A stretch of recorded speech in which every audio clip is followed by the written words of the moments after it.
What's going on, everybody? My name is Daniel. I run the YouTube channel I Fix Shit. Please smash this subscribe and like button. It really helps. I've got thousands of subscribers, and the problem is I have millions of views. Things don't add up. Show a little gratitude for the people out here making content, man. Seriously, it takes a lot of time, energy, and effort to put out stuff like this.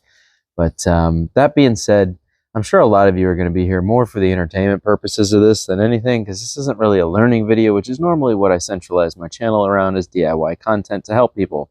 However, for a lot of years, I've dealt with people not understanding my dislike for Harleys. And so I decided to challenge myself.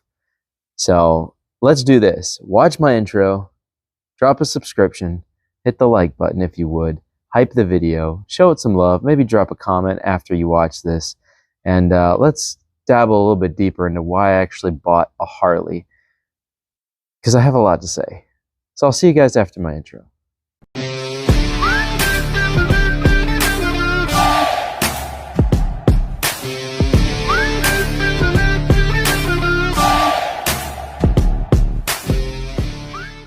I bought a Harley because for years now, if you couldn't tell based on the bikes that are in here, I have been a pretty diehard sport bike fanatic, and I've always been a fan of the Kawasaki's and the Hondas and pretty much all of the Japanese bikes. That includes cruisers.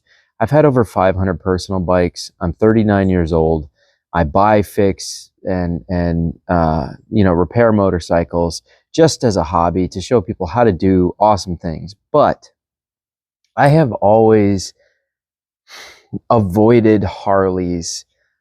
They have such an interesting following. I want to say cult following of people. And a lot of what those people stand for is not really what I'm about in this motorcycle community. There are other reasons, and I'm going to go a little more in depth into that. But I continue to get this comment often. I think one of the biggest comments I get is when I talk about Harley in my videos and as a company, Harley-Davidson as a company, and I say things, I say, they're making cheap bikes now. They have expectations of you purchasing these, bad quality control bikes for a much higher price than they used to even charge. I mean, it's just kind of gotten out of control with Harley. And to be honest with you, I think the final years of Harley having reasonable quality control and not trying to cheapen out while still charging you more money was probably 2007. I would say the best quality years to buy of Harley would be 2000 to 2007. That's when I think it was at its peak quality control all the way around. And then after 2007, man, it just really fell off. And I couldn't convince myself to say a Harley is worth it. For me, it's a weird thing, because it seems like almost every single Harley rider I have had interaction with has been very stuck up, very, Harley's the only way, like not entertaining any other companies or brands of any kind. It's just such a strange mentality. And I'm not saying that all Harley people are like that, but I would say an overwhelming majority of them are very stuck in that thought process. And I just can't understand that, because to be honest with you, my favorite probably bikes are Hondas. I love what they offer. They're just such incredible machines. They're so smooth. Most of their bikes are just amazing. I will say their Shadow lineup is pretty cheap, and they constantly have electrical issues and things like that. But for the majority of their bikes, most of them are very reliable, whether it's sport bike, cruiser, touring, all of them are pretty darn amazing. Kawasaki falls into that, Yamaha. I mean, they're just a fraction of the price of Harleys, and they're just way better quality built bikes that will offer you 100,000, 200,000. Some of them will even cross the 1,000,000-mile marker. And I'm not saying Harleys won't. They'll do it, but require a lot more maintenance and a lot more work to do it. And my whole thing has always been about motorcycles I just want to ride and have fun. I don't want to be constantly repairing and fixing My bike, I just want a reliable bike that will get the job done and rarely ever have problems. Every single one of my friends that has bought a Harley, whether it's new or old, seems like 3/4 of the time they're down for either a broken part or problems. It seems like when Harley started chasing torque, the torque spectrum, that's what I think really kind of did Harleys in. Yes, I will agree, they are very torquey machines, incredibly torquey machines. But that torque comes at a price, constantly breaking the machines. And once you get a feel for that power, you just kind of always want to play with that power, and that's when things break. You know, whereas sport bikes are really designed to do that stuff daily. You know, take that kind of punishment, take that beating without, you know, breaking. They are basically built to do that all the time. So I've always just kind of avoided Harleys. I don't like the quality control fall off. It seems like the aura around it is a lot of very closed-minded, closed, boxed-in people that aren't willing to hear things. One brand only, and that's all there is to it, you know? But let's, to kind of, you know, I'm getting off track here a bit. I digress. I bought this because I think the main comment that I get, and this is, by the way, this is my first Harley. This is a 2005 883 Sportster XL. I worked very hard to find one in this condition. It's not a beauty queen, but it only has 2,700 miles. It still has the original oil in it from Harley, and it's 2026, you guys. This was a garage queen. Unfortunately, it was parked in kind of a hot garage constantly the majority of its life, so the windshield kind of went to hell, and you know, the rear shocks are rusted, and they're shot, moisture, then hot, then moisture, then hot. You know, it was just parked in a spot that kept having these things happen. But the overall bike itself is like brand new. It hasn't even been broken in yet. And I'm not going to tell you what I paid for it. I did get a really good deal. I'm not going to tell you what I paid for it. And it requires work to get it back on the road. It's been sitting for 15 years. It hasn't run in 15 years that I'm aware of. So we're going to go down that road. I'm pretty sure she put stable in it, so the tank should be absolutely just fine. You know, it shouldn't need valves or anything, or push rods or any of that stuff. I haven't even really inspected this engine to see what it's operating on. I know it has one carburetor, which would be very simple to clean, and you know, as long as she had stable in it, hopefully the stable ended up also in the carburetor, and you know, the whole thing will just be really, really simple to get it running and back on the road. But that being said, I bought this thing because the #1 comment I get on my channel is, you only talk trash about Harley because you can't afford one. I've been able to afford Harley since I started riding bikes. I just didn't want one. It's that simple. But to appease the people that constantly have this comment for me all of the time, in a lot of my videos where I reference Harley, I bought one. I spent a lot of time, energy, and effort diligently searching for just the right bike to fit this needs and the video and what I want to make with it. I chose a bike in its peak just to give Harley the best fighting chance I possibly can. I chose the time when Harley was at its pinnacle of manufacturing greatness. This has the Evolution engine in it, okay? It is the first variation that was soft mounted to the frame to cut vibrations, okay? And it is single carburetor. This, from 2004 to 2007, this is the best iteration of the Sportster ever made. So I figured if I was going to have a Harley and show it on my channel and actively give you my opinion of a reasonable starter platform from Harley, because with any situation like this, I always want to start with their starter platforms to see what it's all about.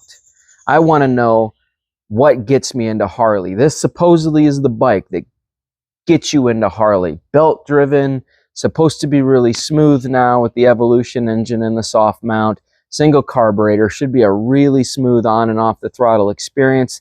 This should be the defining bike for getting into Harley. I specifically chose this bike for that reason, okay? So I'm going to go down this road with you guys. We're going to get this thing up and running, and then I'm going to ride it around for a little while. And I'm going to give you my honest opinion of what I think, okay? Now, I can't hold on to this bike forever because I don't need it. As you can see, I have plenty of bikes. It's not, unless I really fall in love with this thing, it's probably going to get sold down the road. And if anybody wants to purchase this bike, if I've had enough and I'm just like, yeah, this isn't for me, this is kind of exactly what I expected, I'll sell it to you at a reasonable price. Just, we'll talk. Let me know. And so, with that being said, guys, I am going to be basically keeping this bike for a bit. We're going to go through the carburetors, the repair work, how easy it is to work on. I'm going to give my honest opinion, okay, of Harley. I'm basically going to take everything I know about them and just set it aside and walk into this as open-minded as I possibly can to give the Harley people the benefit of the doubt of what they're looking for. My objective is to be as unbiased as possible, okay? I want to give this Harley a fighting chance. Again, I diligently went out of my way to try to find the perfect bike to try to make my expectations rewritten by Harley. I want that brother feeling. I want what you guys have. You Harley, I want that. Because every time I jump on my sport bike and I know that the engine comes to life, I know what I'm going to get. I'm going to get an awesome ride, reliability. It's going to rip. I'm going to be on the edge of my seat. The world is going to flow around me like I'm just floating through it. I get to make good decisions, bad decisions, but they're my decisions. I want that same factor from Harley. Okay, there are plenty of cruisers that I've had that I really, really enjoyed, just ripping through the countryside on the twisties.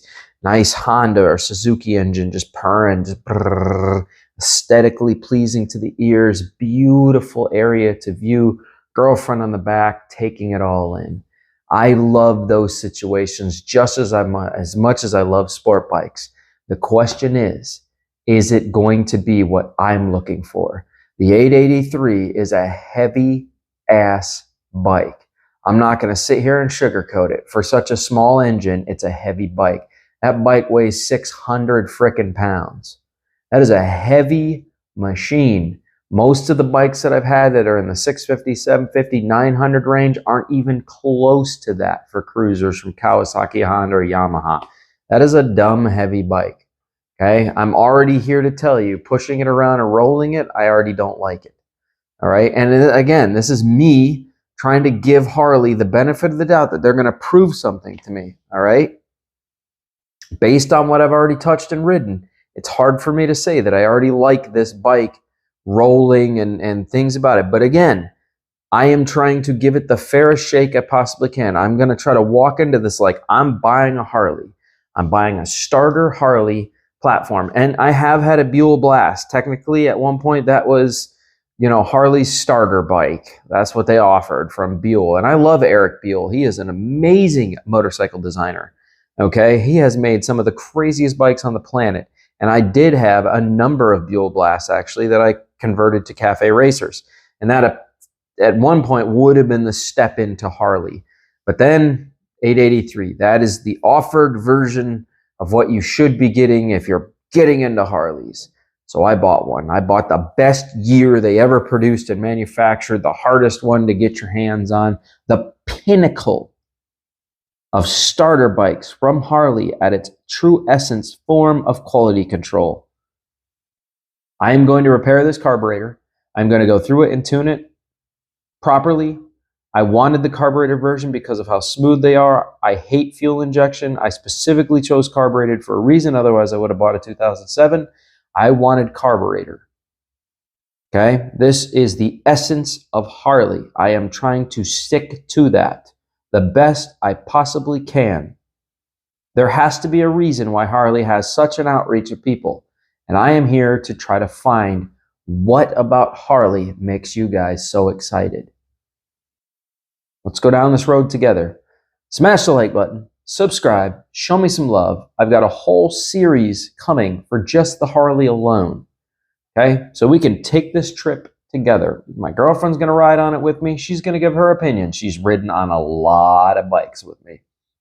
She has a lot of good knowledge to shed off as a passenger. So we're going to cover all bases on this. She's going to give you her opinion as well as me giving you mine. All right? So I'm going to give Harley the benefit of the doubt for you guys, because you kept saying I can't do these things. I'm broke. I have no money. I can't afford a Harley. Blah, blah, blah. Okay, all that right out the window. Now, do we shut that down? There's a Harley in my garage.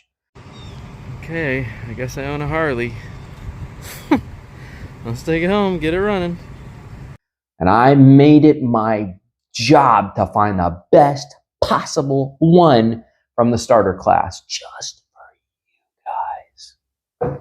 So let's go down this road together. Smash the like button, subscribe, show some love, consider hyping the video, maybe join my membership program, and be ready for that content because it is coming very shortly. I'm finishing up this Ninja 500R project. Once we wrap that up, that Harley is first thing in the garage. That'll be the new project. I'll see you guys in the next video. Toodles.